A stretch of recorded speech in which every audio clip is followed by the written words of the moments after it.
so much for coming to this panel. This panel is really a dream panel for me in that I wanted to get together some of my good friends who know a lot about the work of Kunihiko Ikuhara and talk about it. And since I don't have a lot of social skills, instead of bringing them all to my living room, I brought them here. So thank you all for being here. There will be a lot of spoilers. For what it's worth, as far as I'm concerned, Ikuhara's work is such that it's not just the narrative that's going to be the point of watching it. So I don't think this will actually ruin any of the shows for you, but people may disclose things that happen later in some of the series. We're going to talk for 10 minutes per show tops because I want to have time to address some questions among the panelists here. We today have all five of us. I'm Jennifer Tieg von Hoffman. I'm going to talk about Mawaru Penguin Drum in the middle of the panel. We're addressing the shows in chronological order of release. This is my daughter, Elizabeth von Tieg. She will be speaking to Sailor Moon S and introducing Kunihiko Ikuhara. Jen Blue will speak to Revolutionary Girl Antenna. Jen is a longtime panelist at many cons, and do I understand correctly, this is your swan song? You're doing 11 panels this weekend, and from what I hear, you're just totally killing it, which is awesome. Thank you. And then after this weekend, I'm done. Yeah, they've done it, but so Done. I'm not doing panels. This panel can never happen quite like this again because we've got Jen this weekend and we won't always. And here are my friends Judith Fisch and Natalie Lane, who you may know from their gay breakfast company. They've had some really successful Kickstarters with their Pride Pets and other pins, and they speak pretty extensively. You did the Space Rocks panel. We're doing it Space tomorrow. Rocks. Oh, Yeah. that's coming up tomorrow? We're doing 3 other panels besides this one. One of them was yesterday, another one is tonight, and another one tomorrow morning. The one tonight is That's Gay, LGBT Rep in Anime, where we talk about the gamut of the LGBT representation or lack thereof in anime and manga. And then tomorrow is Gay Space Rocks at 10 a.m. So we're going to talk about 5 shows briefly and hopefully have some time for discussion at the end. I will ask that everyone hold their questions. We've got a lot of ground to cover. Just think of this as being a grad school course. This is a really important lecture. And I will ask all my speakers to please try to keep your mouths visible for the members of the audience who may benefit from the freebie. So, Elizabeth, Kunihiko Ikuhara. Ikuhara is Ikuhara was born December 21st, 1964. He is sometimes called David Lynch of anime. He works in surrealism extensively. It does not matter it does not matter where the metaphor ends and where reality begins. He has in all his works he talks a lot about gender and sexuality. Everyone in Utena is bi is what the Utena fandom loves to say. He is probably the queerest cishet in the world. And it's one of those things where we don't know for sure. Yeah, we don't know if he's cishet. It's just a hunch. He hasn't said anything to make us believe otherwise, but yeah, no. And I guess he's not totally cishet because he did cosplay Sailor Mars at one other time. Yes, and for those of you who've been following all of the uproar about the new release of Neon Genesis Evangelion, the new translation of it, you may be interested to know that allegedly Ikuhara was the inspiration for the character of Cowboy. I can see that. So, a lot of people follow the death of the author school of thought, the belief that nothing that the person who created the work says has any relevance to its meaning. Ikuhara lives the death of the author. This is a Q&A from a interview from like 2000, where someone said, could you explain this to bits of Mickey and his stopwatch, which it's been 20 years since it came out, fans still don't know what it is. Ikuhara, it has a very deep significance. His stopwatch contains the key to open all the mysteries of the world, and Mickey is the only one who knows that, so I don't know what it is either. He also reportedly was abducted by aliens who told him to live his life courageously and without fear, or whatever it says in the opening of Utena, and that if he told anyone that the aliens had abducted him, that they would think he was a sketchy guy. That is in the Right Stuff interviews, in the Right Stuff release Utena. And I can't help interjecting that also, for those of you who have seen Utena, both the series and the movie, when asked what the difference is between the series and the movie, Ikuhara says, well, in the movie, she's a car. All right, so I've been off a lot. I finished Sailor Moon R when we started this panel. I watched almost all of S up until now.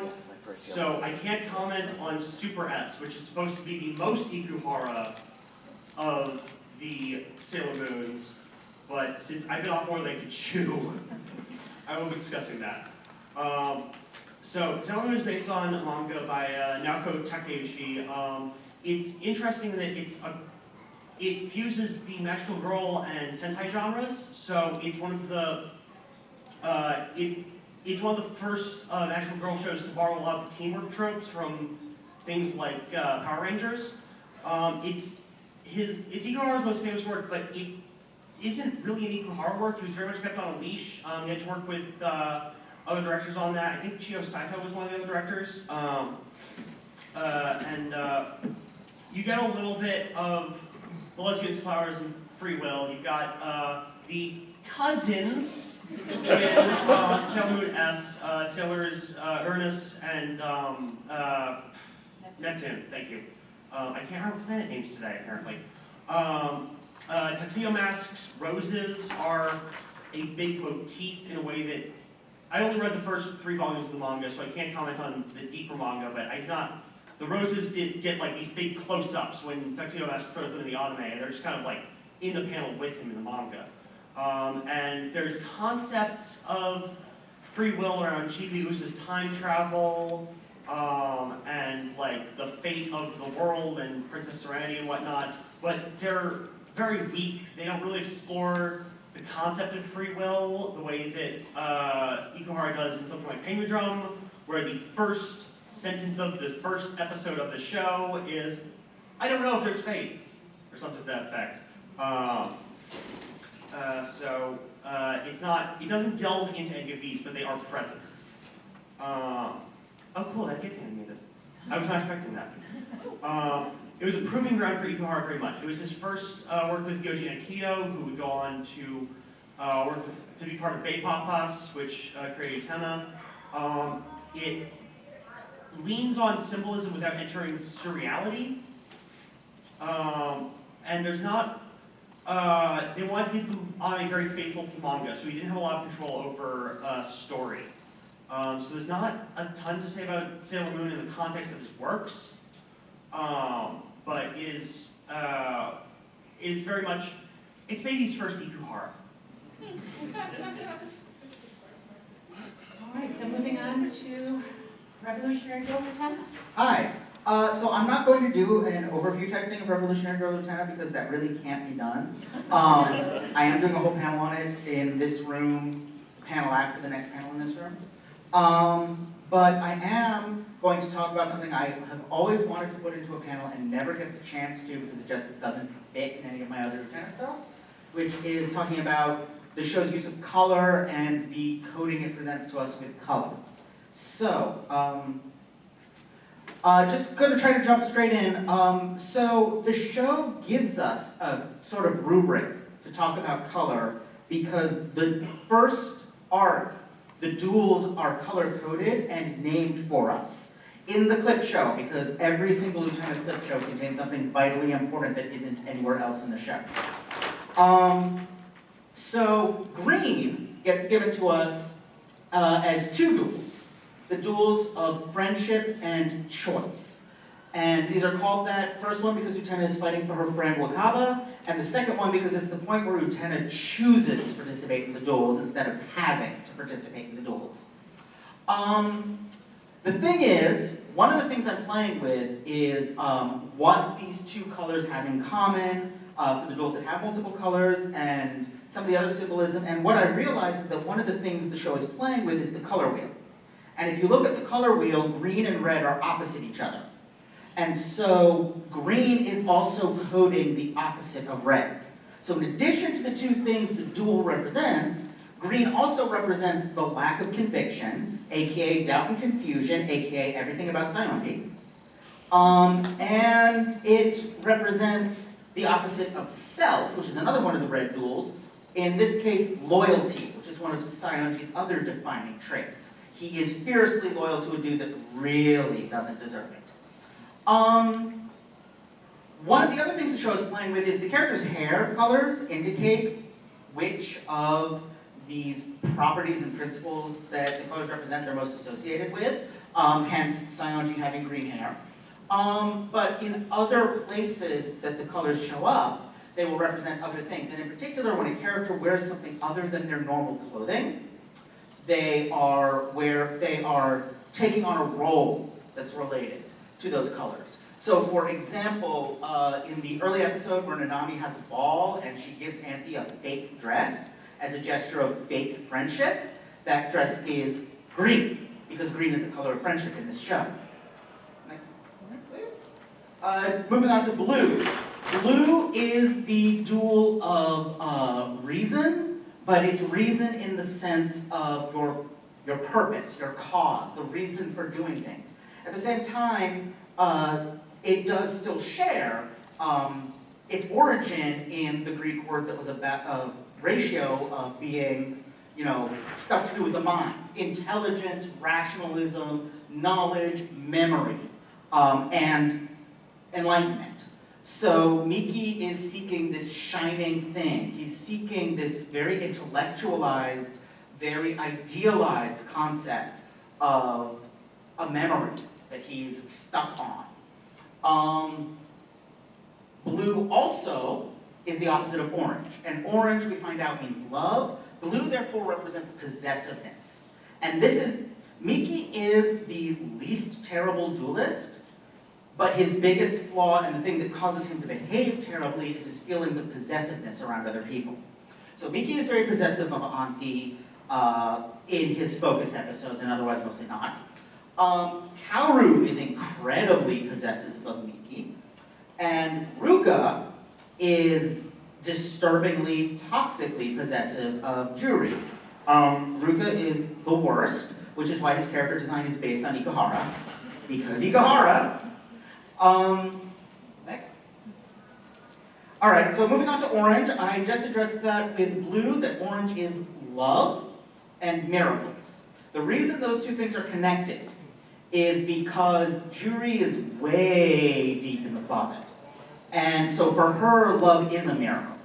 Love is impossible. It's something she craves and wants but can't happen. And her first focus episode is entirely about this idea of love as a miracle and the miracle that can't happen. She is also notably not at all possessive of Shiori. She has really complicated feelings about Shiori, but she does not try to control her at all. Miracles are also in opposition to reason. They are things that happen without an apparent cause. They are things that defy science. So Juri is looking for all these things she doesn't have and can't have because she's stuck in the closet. She needs to believe in miracles, she needs to come out and find love, and she can't bring herself to do it. Okay, yellow. Yellow is one of my favorites to work with. This one took me a while because it was difficult for me to figure out the connection between this and purple. But yellow is the dual of adoration, and Nanami is both sides of that coin. She is adoring of Toga, and she is adored by both her little gaggle of followers and Suwabiki. She also, in opposition to revolution, yellow represents stasis, because yellow is the opposite of purple. Nanami is deliberately sticking in childhood and not changing. Suwabiki's entire focus episode is about him wanting to grow up and not being able to. He's stuck in childhood. It's a state of innocence and helplessness. It's the princess. Because when you combine all of these things together, adoration and stasis, you get the princess up on her pedestal, not allowed to grow up, not allowed to change, just there to be rescued. That's why in the opening of the first episode that gets repeated a few times when Utena is playing the role of the princess, she's in a yellow dress. All right, red. So red is all about power. Red is conviction and the self are the duels for red. And that is why those duels, in the first duel, Toga holds to his convictions and Utena wavers, and that is why she loses. In the second red duel, Utena finally chooses to fight for herself instead of for Anthe, and wins. It's the opposite of green as well. Toga is incredibly manipulative in opposition to Green's friendship. He's also, it's also representative of power, because power is the opposite of choice. Because power is the ability to take away choices from other people. It's the ability to control, especially in this show. And that's what Toga is after. He's after the power to control. That's also what Utena is after, but in two very different ways. Toga's conviction takes the form of arrogance. Utena's takes the form of heroism. Toga's self takes the form of selfishness. Utena's takes the form of holding to her identity and questing after her identity. Toga's manipulation, he uses people. Utena's manipulation is she protects people, which notably is still a way of controlling them, but it's still bad and it's still problematic, but it's not as aggressive as actually using people. And most importantly is their approach to power is very different, because Toga wishes to dominate others and Utena is seeking to empower him. Okay, white and brown don't get duels, but it is very clear from the way they're used throughout the show that white is the prince. And the closer colors get to white, the more prince-like they're getting. So the more pure and quote-unquote good, but not so much. While brown is normal. Brown is Wakaba. Brown is the person who can't be one of the special people. But in its own way, that still has a lot of value, and she's a really great character. And finally, purple. Purple is the dual named Revolution. Purple is the opposite of yellow. It's the opposite of stasis. It's change and it's decay. It's the opposite of adoration. It is what is hated, it is what is despised, it is what is rejected. It's the opposite of the princess. It's the witch. But it's also revolution. It's the power they're seeking all along. It's the power to revolutionize the world. Hence, makeouts at the end of the movie. Yay, makeouts! Okay, I think that's it. I think that's, yeah. All right. Thank you. I wish I'd like hand you a medal now. All right, we got to the finish line. Yes, in 10 minutes. Made your time, awesome. All right, so I'm going to speak a bit about Mawaru Penguin Drum. This show is really, this is the show that Lizzie referenced. It's a meditation on free will and fate. It is perhaps his most flawed work, but boy, it's rich. Determinism, in other words, the opposite of free will, fate, is represented by a few things in the show. One is Himari's fatal illness, which everyone's constantly fighting against, and also the karmic debt of Himari's parents, which does not really become clear that it's even in play until very late in the show. But nonetheless, it's a very powerful moving force in the show. And visually, determinism is represented throughout the show by the Tokyo subway system, which is in line with the fact that a lot of what this show is commentary on is about the sarin gas poisonings in the Tokyo subways, or the one incident, sarin gas. Free will, by contrast, is represented by Kanba and Shoma, who are seeking the penguin drum. The penguin drum, which is something they are not given the identity or place of, but are told that they must retrieve in order to save their sister from her fatal illness. Fate is also represented as it is manipulated by supernatural beings over the course of the show. And perhaps most interesting, and certainly most interesting to me, is fate is changed by human magic with sacrifice. There is a plot in the show which is about survivors of abusive parents. And once again, we're getting into a question of karmic debt. And is our fate determined by our parents' actions, or do we have any kind of free will and agency to change our fate ourselves? And there is a character in the show, in one particular episode, that really brings forth to the text of the show the question of, must a child make sacrifices in order to be loved? And also, can a child make an informed choice to endure pain in order to free another child from suffering? There's a very sweet and painful clip where the child you see featured here, who is central to the show but nonetheless appears in one episode, does make a small sacrifice to save another child's life. And it's very explicit. So there's a couple motifs that show up visually throughout the episode. And make note of this, because we're going to have a little video clip in a moment. Spinning wheel of fate. In fact, Mawaru penguin drum basically is a reference to spinning wheels. Throughout the show, we've got, actually I'll show you this image again. This is, horrifyingly enough, the child broiler from the show.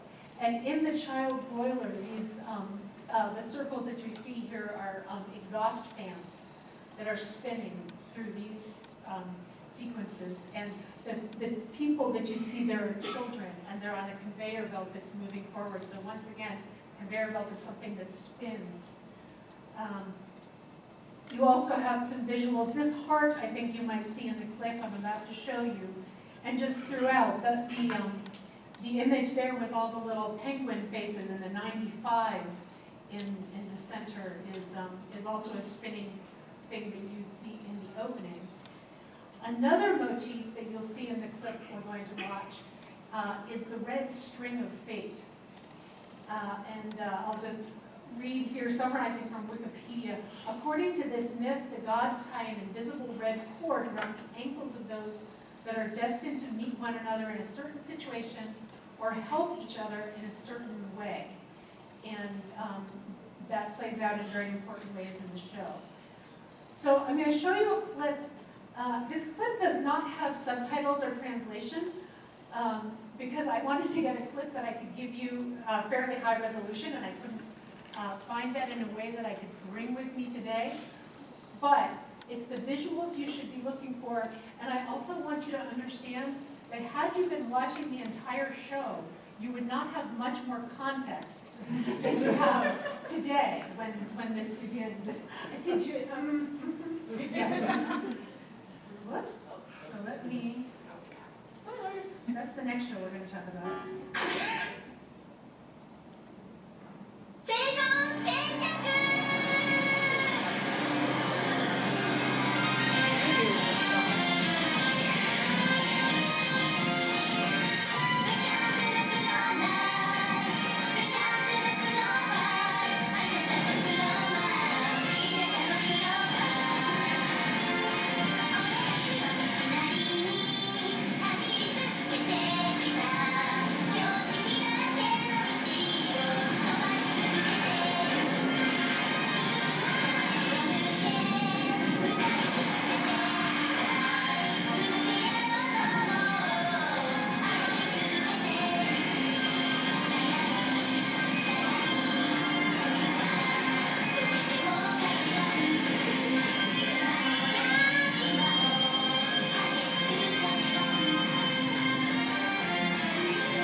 This is the scene where she's telling them they must find the penguin drum, and they're asking her what it is.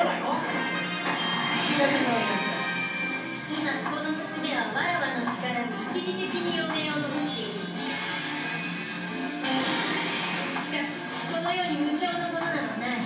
その命の代償いただくぞ。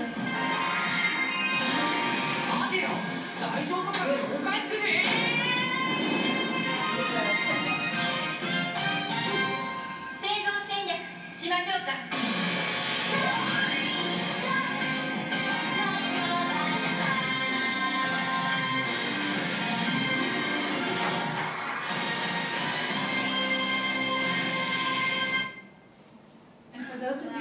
watched Utena, you're certainly familiar with that image of the bending back and reaching out for something in the chest that returns in this show. All right, so now we're going to hear about the next series, Ikuhara. I'm setting a timer for us because we talk too long sometimes. Whew, okay. Yurikuma Arashi just about literally translates to lesbian bear storm. Well, it literally translates to Lily Bear Storm. The reason why this is talking about language is because this show, every single important proper noun has a double meaning, much like the language of queer people in every country ever who are trying to hide what they actually are. So yeah, that's the actual meaning. It's beauty, a flower that symbolizes love between women.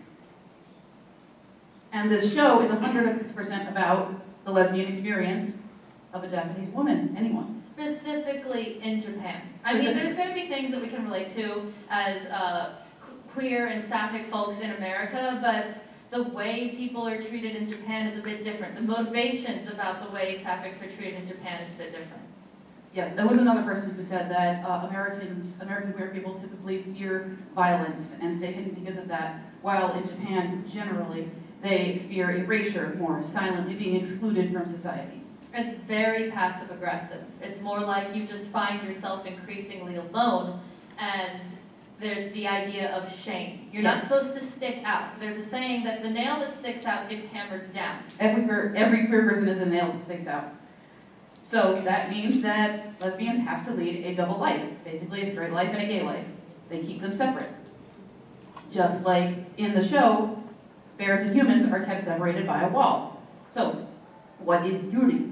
Yuri is the more palatable version of queerness, essentially. It's Closeted people. It never gets too overt. It will often just look like a romantic friendship. Then there's lots of policing how much of this can be seen. To maintain purity. Yes, the ideas of purity are put on women rather intensely historically. All over the world, but it's a big issue in Japan as well. We're making progress there, but it's still something that haunts a lot of women today, and it especially haunts sapphic women. All characters labeled in the show as Yuri, and they are all given physical labels when they first appear, are these closeted pure types. They're all gay for each other, but they refuse to do anything out in the open. They hide, they're afraid, and they participate in excluding other people who are more out. Those people are not people, they are actually kuma, or bears. Bears embody a different lesbian stereotype. Bears are the turned up to 11, The impure. predatory lesbians. So there's something very dangerous about them, and maybe unhinged even. These are all stereotypes that out lesbians have to face in not only Japanese society, but many others. They're sex-obsessed, predatory, dangerous people who are coming for you. Another very important thing, Arashi means storm, and the invisible storm is mentioned many times in every single episode. The invisible storm is essentially... You don't have a picture. It's never seen, but you understand it to be, as you keep watching the show, the incredible social pressure and the power of exclusion as employed by the herd to keep everyone in check.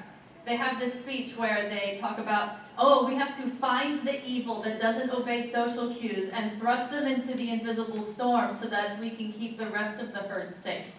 And that means those people will be erased from society. So invisible means that you're closeted. Erased means you are ejected from society and essentially dead to society. But at its core, the story is a love story between two women who had a deep connection in their past. They're trying to find each other again among a society that strives at all costs to keep them apart, shame and threaten them for being together, and erases the idea of being what they truly are and loving who they truly love from their minds. Does that sound familiar to anybody? Like a little bit? Again, just to me. Just me? Okay. And so one of the many things they have to face along the way are jealousy, abuse, the patriarchy, and having to choose between self-image and acceptance in society and true love. So we have our characters who I've very quickly labeled because we can't go into for any of them. We have Tsubaki Kureha, who is an extremely repressed lesbian. She refuses to join the herd and insists on standing out, but she also refuses to completely come out and so that she can maintain her safety. So I wouldn't say that she's necessarily something for, oh, somebody is like anything besides a lesbian, she's a lesbian, but She's got 1 foot in the closet and 1 foot out, and she's stuck in the middle. That makes her life very hard. We also have Yurishiro Ginko, one of the bears, the thirstiest lesbian you ever did see, who only received love once in her life and is spending the entire series and all of her energy to try and get that back. She's a victim of massive amounts of abuse. Yes, literally becoming the animal that society has spent her entire life telling her she is. We have we have Lulu, who is the ultimate wingman.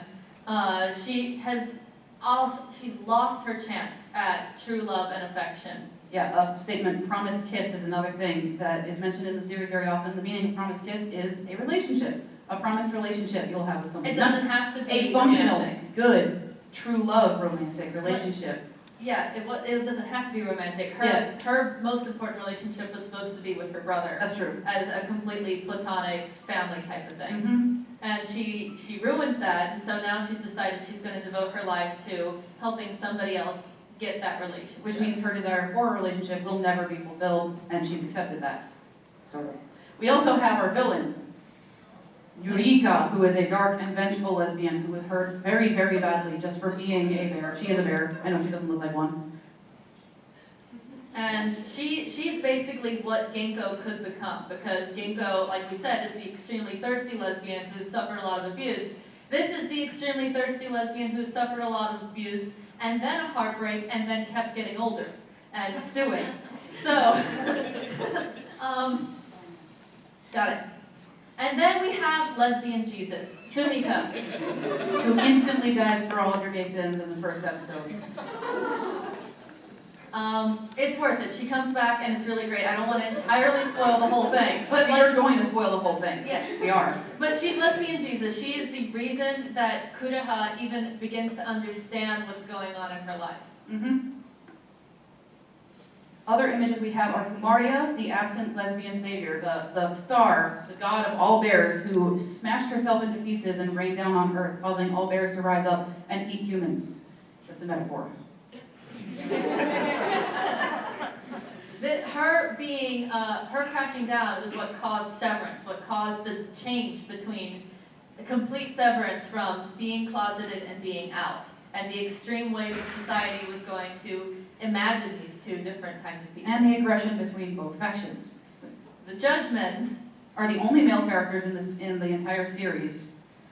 they claim to speak for God, and they basically will take every situation. Anytime a female character wants to do something, they have to judge if it is cool, cute, or sexy enough to be allowed. Those are their names. Shabadoo. I'm the only one. Okay. Am I the only one to watch that? All right, so exclusion means several things here. It often just means you're stuck out of the herd, or it means you're dead. You're dead to everyone else who's living in the regular world. Exclusion and death are pretty much the exact same thing. So if a bear gets a girl, it doesn't necessarily mean that person could be interpreted as dead. It could mean that person is dead to everyone else because they know that she had been had by a lesbian bear. I mean, that image of the adorable bear having just murdered a woman while she's in a sexy pose and blood spurts out of her crotch indicating that she's dying is one of the most Ikuhara images I've ever We seen in didn't my get the life. right image, but there's one single frame there where it forms a heart. Oh yeah, that's right. The blood forms a heart. Think about that. Queer women in Japan are excluded entirely from society for their sexual desires, making them dead to society, which is one of the worst things that can happen to a person. So, love, abuse, and desire are also very important themes. Abuse from the herd led Kunihiko to betray young Ginkgo. This slide here with her being like ripped apart, they did that because they found out she loved Little Bear. And she basically says, I wish you were human. I'm going to ask God to turn you into a human, which is basically saying, hey, can you closet yourself so that we can be safe? And Ginkgo agrees with her, thinking to herself, it's wrong for me to be a bear, a line which almost makes me cry because I know what it really means. And that abuse also led Ginkgo to act like an animal, like a savage killer, like I said, the society told her she was for her entire life. She begins to be driven more by desire and by the feeling like she has to take love if she's going to get any, And because, possess her target. yes. Ultimately, it becomes something where you have to shatter the image that society superimposed onto you. So you have to choose between love and safety, and shatter yourself if you want to have love. You can't just stay closeted. If you want to have real love, you have to give up everything that you saw as safe. That can also mean shattering the idea of what kind of lesbian you are. If you thought that you had to, because of all the abuse you suffered, if you thought you had to take things you wanted, you have to learn more about consent and More about being selfless, yes. which is what Ginkgo eventually does by putting herself in extreme danger to be with Kureha in front of an entire crowd, pointing guns at both of them. Ultimately, these two do get to transcend the narrow roles, and the society that they left behind keeps telling themselves, we successfully killed them, we successfully exterminated and excluded them. But there's a couple who remember,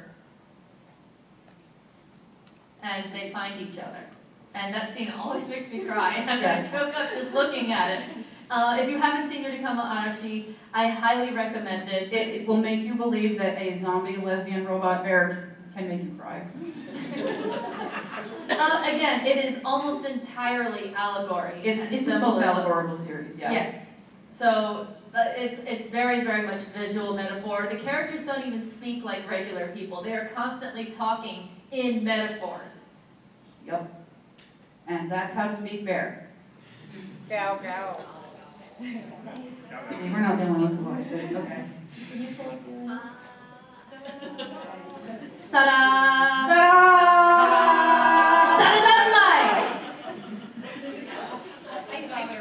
I do have to jump in just to say, this series just finished like a week ago, maybe two.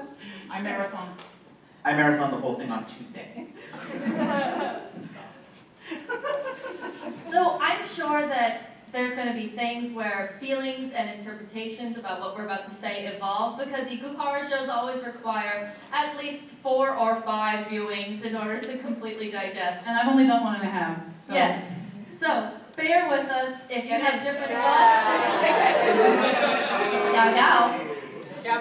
Yeah. Also, the two of us are really, really gay, so we're focusing on the queer themes of this show, so we're kind of a little more honed in on something specific for this one.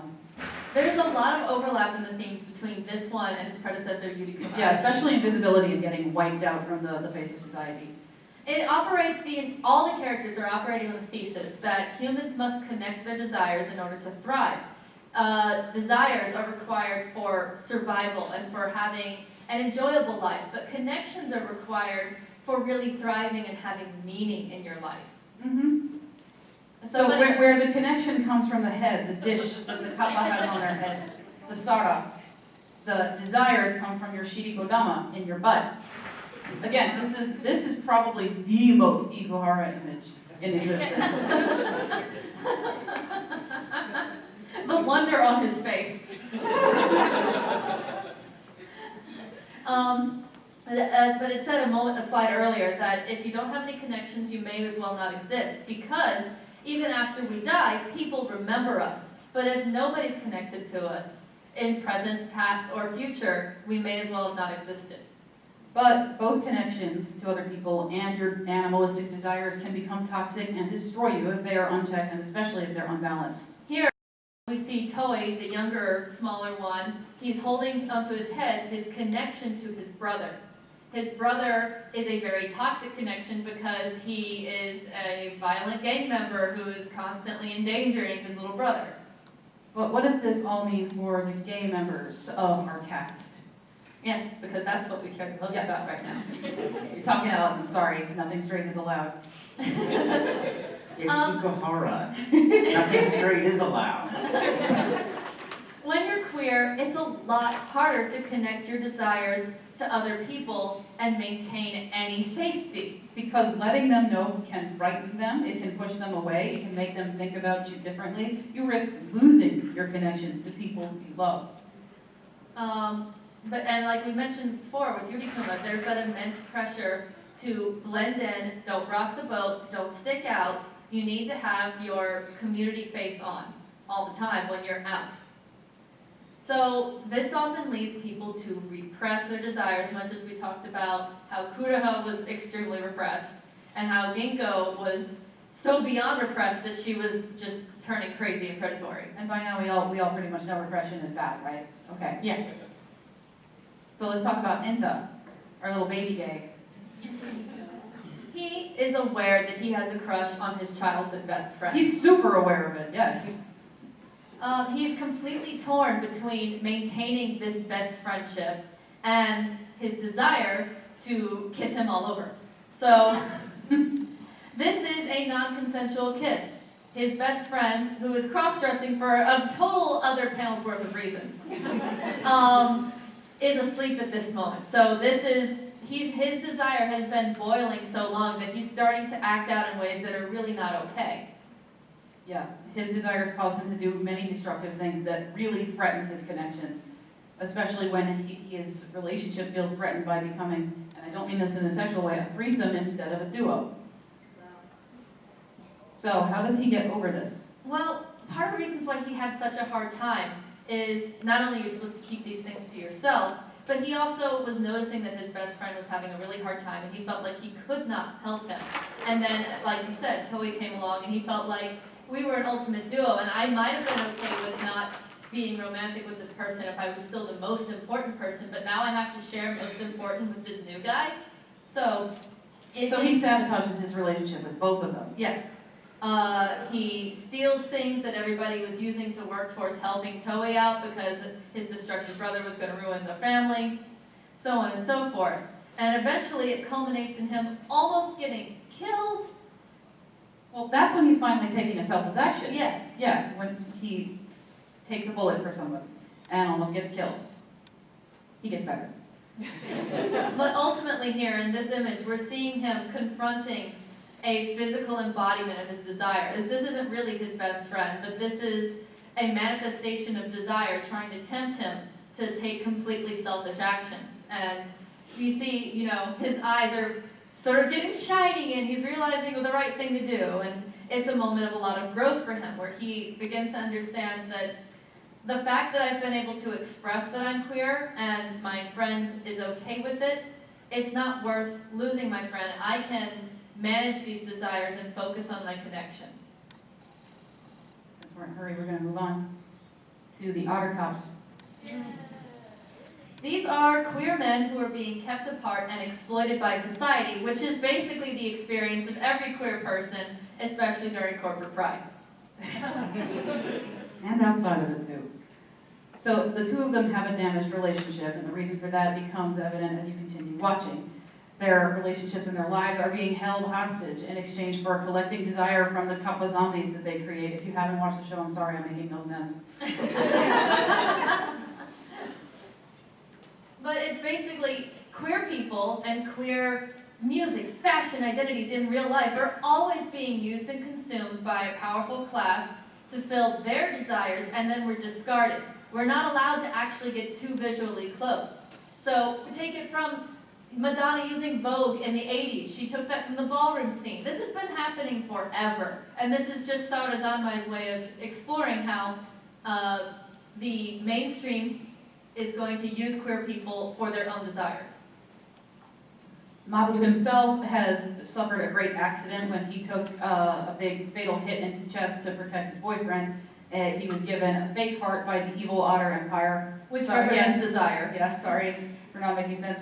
He is told to repress his connection to his boyfriend Reo in order to keep himself alive. He's sustained only by desire and no longer by connection, even though he longs for one, and he's forbidden to speak his love or display it openly. The idea that basically a lot of queer men are made to feel like you cannot express this openly or everything will be lost. And Reo is manipulated into thinking that he's no longer loved by his special person, which makes him create that distance through the anger that he's experiencing. Nonetheless, he is going to take all of that anger out on the basics and continue farming desire for the Otter Empire, which again represents commodity desire, consumerism. Yes. He thinks he's given up all of his desires. His little character sheet where they're asking, what are you attracted to? He says, nothing. So the two of them are together, but they're not together. you can see, if you watch little hints about the way they eat together or look at each other, that there are signs of love, but it's all coded and it's all very dysfunctional. They can't be too happy and they can't be too queer. It sounds like a lot of BL anime and manga, doesn't it? As somebody who has watched a lot of gay anime and manga and had to explain the super secret coding and languages to people who doubt that any two characters are in love, yeah, this happens all the time. So it's possible this is not only a criticism of society as a whole and how it treats queer people, but also how the media tropes queer people. So they defy these trappings and regain their connection in the Sarazanmai, which And is... again, this pose means connecting. Yes. It's like mind melding. You can't, when they're doing this naked touch your head thing, they can see each other's thoughts and memories and cannot hide anything from each other, so the truth finally comes out. And as I said, Mabu was told that if he ever expressed his love openly for Reo ever again, he would instantly die. And I just want to mention that the specific phrase used here is aishiteru, Not ski. Yurikuma is laden with ski, which just means like, but can also mean love. They never use a different word because that's usually how people talk about girls caring about each other. but aishiteru explicitly means love, and it's something you very rarely get in manga and anime that depicts queer relationships. Yes, and the instant he says this, he does explode. Which again is reminiscent of the way BL has treated a lot of its characters. Yes, Certain words are not meant to be spoken, and if they are, usually tragedy occurs, yes. teaching us all a good lesson. Mm. He really dies? He gets better.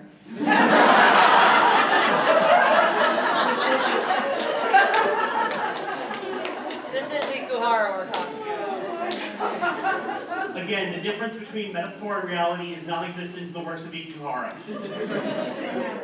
Ikuhara consistently uses the idea that once you come out, you are dead to the world that you were in before. A lot of people are going to exclude you, act like you never existed, disown you, etc. This happens in every single one of his series. It happened in Character leaves the Utsuna. world. Yeah, Yeah. but there's always at least a planted seed that they are out there transcended in another world that they've made themselves through their own bravery and sacrifice and self-love and love of another. These two get to be together again, and they got their cool outfits back. And they get to be tour guides on the weekends. You should watch this show, even though we just made it sound like a huge mess. You should really watch it. The show Watch this is, show, then it will all make sense, even though it still won't. I'm gonna be honest, this show is easier to follow than Yurikuma. Yeah, this And one's much actually really easier than straightforward. Mamoru Penguin Drum. Yeah.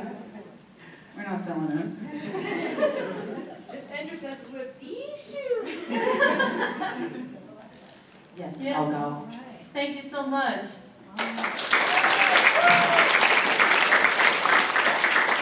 So we're going to move into a little bit of panel discussion. I think we might run a couple minutes over the top of the hour, because I know that we do have a little bit of space, but I want to start by asking our panelists, after hearing each other's presentations, do you have questions for each other?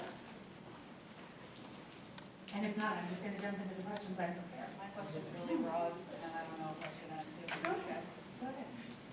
I'm considering rewatching Utena, like, and just kind of looking at it from a queer coming out perspective instead of just as a growing up and all that other stuff.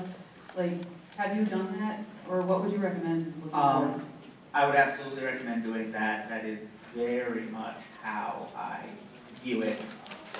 I've seen it 5 times, but I was much younger. So. Yeah, the first time I didn't get that, but I was much younger and also didn't know I was queer yet. Now it's like, oh, okay. I would definitely suggest trying it with that lens. Thanks. Any other panelists have a question that comes to mind after having watched each other's presentations? Actually, so the... No, never mind, you already answered the question. I just want to say thank you to Judith and Natalie because you guys really helped me understand Sarazanmai now. Oh, we also want to give a shout out to Jake Chapman at Anime News Network because Not here. it's not like we exclusively used his content, but reading his reviews would sometimes help us contextualize things that we were trying to stitch together in our heads. Yeah, if my thoughts are this, it helps turn it into this. Did he ever post anything past episode 8? No. Yeah. So there were no training wheels for us after that episode. All right, so I will ask, and I'd like to ask each of the panelists to respond to this. We have the same answers as each other. What series or movie would you recommend to someone who hasn't watched any Ikuhara before? What would you suggest starting with? So the sadist in me is tempted to say Adolescent Apocalypse. But my actual answer, actually, I think, is Sarazanmai. Because short is good when you're recommending something new to people, and it is his shortest series. And also, I think it's notably more accessible than pretty much any of his other stuff except Sailor Moon. And Sailor Moon is really, really bomb. That imagery though. Yeah. Our three main characters become anal beads and go into zombie butts. And if somebody is turned off by that, they're probably never gonna like Ikuhara. Yeah, exactly. If that description made you just say no, then don't watch any Ikuhara. Just don't even start. So Elizabeth? I would say Yurikuma Arashi, because again, short is good. I feel like, even though there's like layers and layers you can get into with like treatment of lesbians in Japan, Yurikuma is much more straightforward love story and has a much more conventionally structured narrative than Sarazanmai. So it's a lot, I find that one more accessible than Sarazanmai really, because I watched Sarazanmai. I'm not sure if I watched Sarazanmai, but I watched Sarazanmai. And I too actually would recommend Yurikuma Arashi as a first show. It's almost as short as Sarazanmai in that it's 12 episodes rather than 11, if I recall correctly. Yurikuma Arashi has, I think, the most intense contrast between the cuteness and the horror. And I kind of enjoy that juxtaposition. I would recommend Utena because it starts out seeming like just sort of like a classic anime. It has the structure, episodes where something goes wrong and then she goes to fight a duel and then that wrong thing gets fixed. And it slowly descends into madness. So it kind of like holds the hand of the Ikuhara baby into the dark territory that the other series will blow your mind with. Also, it's wonderful. It's my favorite series ever. Best anime of all time. I'd say that it's either Utena or Sarazanmai, depending on what kind of person you are. If you're the kind of person who loves to marathon long shonen series like Naruto or My Hero Academia, use Utena because it's going to be a structure that you're more familiar with and, like she says, lead you into the world of Ikuhara. If you're somebody who does, you want to eat anime like potato chips, you got to just get it done fast, then definitely Sarazanmai because, again, it's a little more accessible in its story structure and whatnot.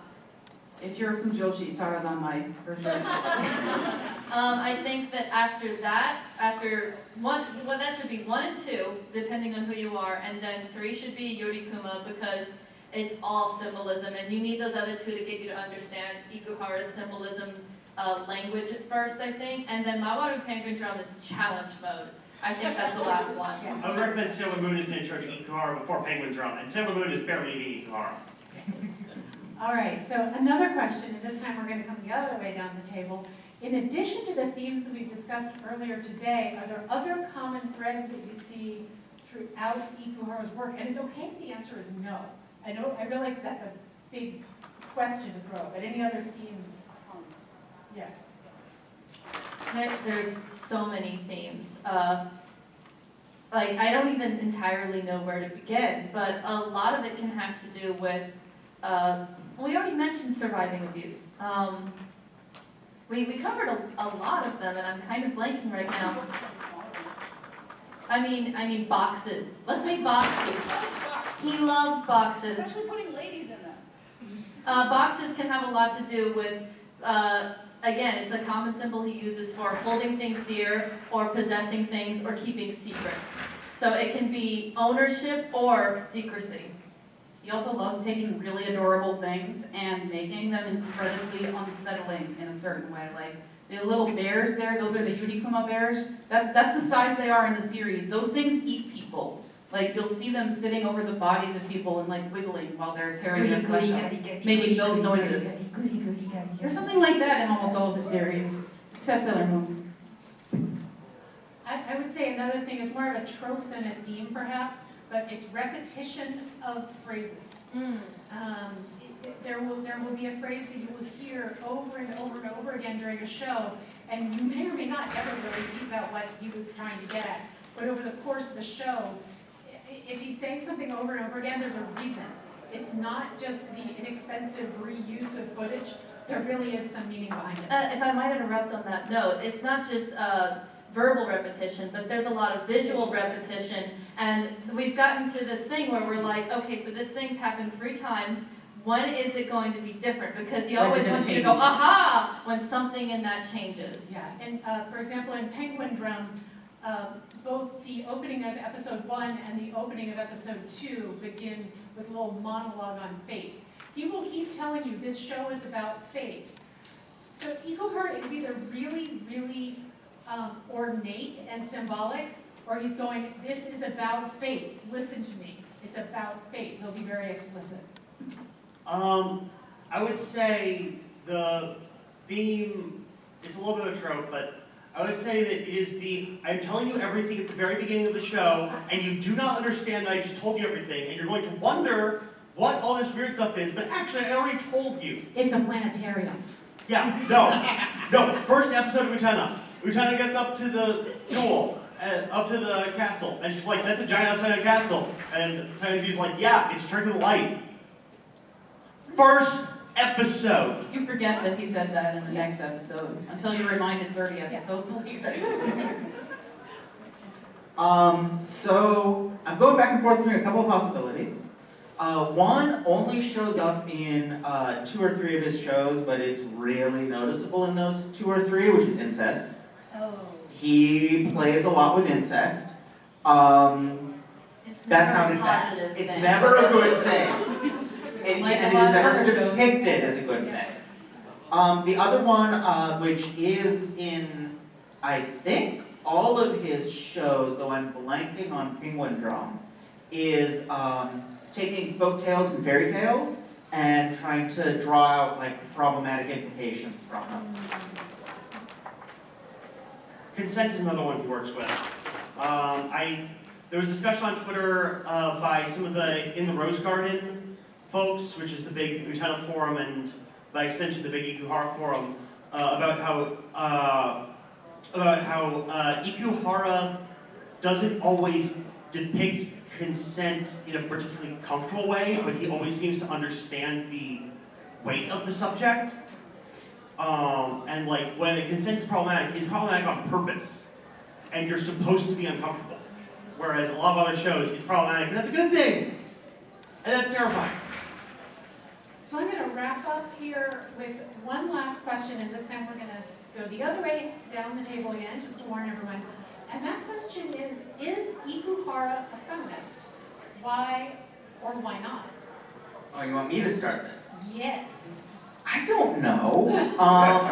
That's a really Is the answer complicated. in his stopwatch? Yes, that's actually what the stopwatch is about. I would say that he is definitely at least trying, which is probably the most important thing.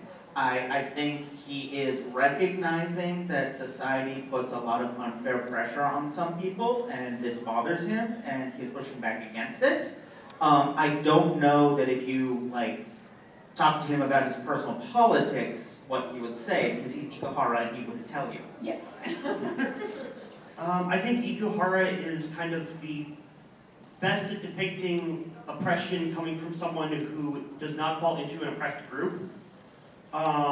He doesn't always hit the mark, but boy does he get close. And he depicts femininity in such a powerful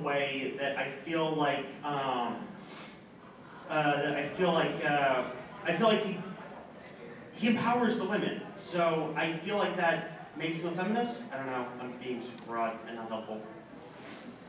So I would argue that Ikuhara is a feminist. I would start with the fact that feminist is a very, very broad term. There's a lot of different schools really within feminist thought.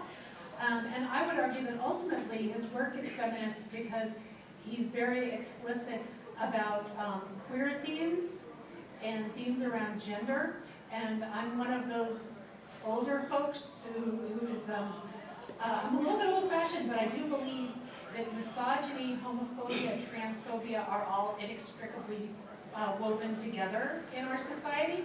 So if you're fighting on any one of those fronts, you're having an impact on all three. I would also say that some of his depictions of women exploit all kinds of anti-feminist perceptions of women, but I think he plays with those very, very intentionally. So I would argue that he is a feminist. Well, I feel like Ikuhara also doesn't think that he can bring women out of oppression. I mean, look at Utena.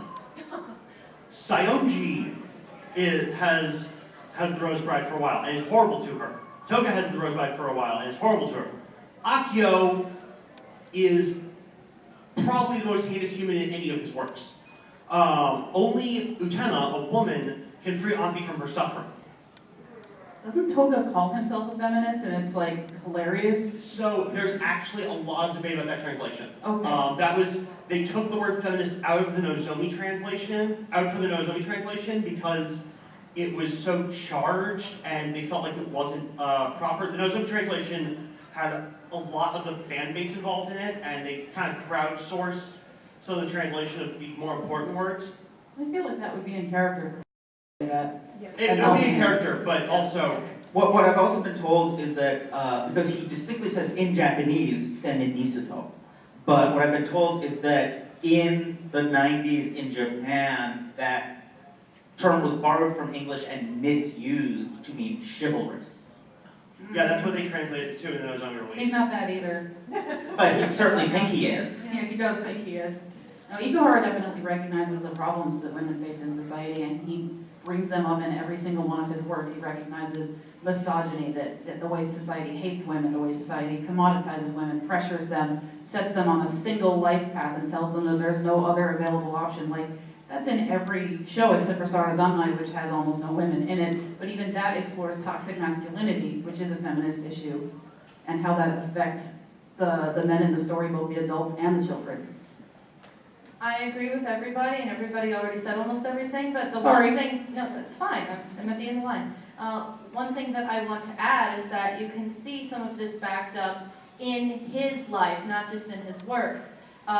He made a point of hiring mostly women when he made Yurikuma Arashi. Yeah, the Yurikuma staff was almost all women, and that was on purpose. And that's in like every department. And this is a very much glass ceiling-y type of industry around the world, especially in Japan. And I think another thing that goes to show is he's talked about how when he tries to depict queer issues, he mentions that he gets to have a small taste of what it's like to be the minority when he hangs up with all of his lesbian friends. Yeah, I guess you need to know he has all of his lesbian friends. Yes, but he's all like, I get to feel for a moment like I'm not the default, like I'm not just expected to be seen as a default and the numerous. So, and he basically is owning up. I can't 100% know what it's like, but I talk to people and I'm trying. Those are honestly thoughts that I wish all men would entertain, yes. So finally, we're just gonna have a couple quick shameless plugs for other panels. Earlier, I know that Judith and Natalie mentioned their panels coming up, and I believe, Jen, you may have already mentioned the dual-named revolution coming up tonight at 7. Is it in this room? It is in this room. It's in this very room. And I have this room for the next 3 hours. okay, cool. I feel like I should just set up in the back with popcorn. Okay, so Lizzie? Yeah, I'm doing Walt Disney and Iwerks Pioneers of Animation. This is my 4th running of it, but I haven't done it in 3 or 4 years.